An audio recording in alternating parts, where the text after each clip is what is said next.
This is going to be a very big shift, it seems to me, from Trump 1, because Trump 1 had a lot of Europeanists, internationalists, institutionalists, and by signaling, I'm not going to take Nikki Haley, I'm not going to take Pompeo, what it tells you is the people who will influence his views are people like J.D. Vance, who are frankly, basically anti-Ukraine, think the U.S. should pull out. I think if you were a Ukrainian looking at this election, you would be terrified.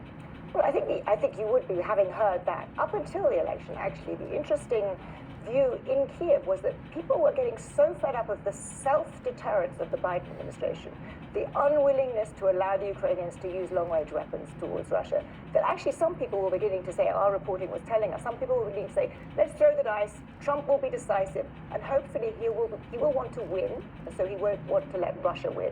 And they kind of were talking themselves into a view that perhaps actually a Trump administration would bring the conflict to an end, but in a way that ensured Ukraine would give up some territory, but it will be able to have security for the territory it still holds. Right. The key is the NATO guarantee. Absolutely. I think now, you're absolutely right. That was, and I had the shorthand of, was it the kind of Pompeo Trump or was it going to be the J.D. Vance Trump? And what's happened in the last day suggests that it's going to be very much more the J.D. Vance Trump. And so you're absolutely right. I think in Kiev, I would now be really, really worried about what's happening. Could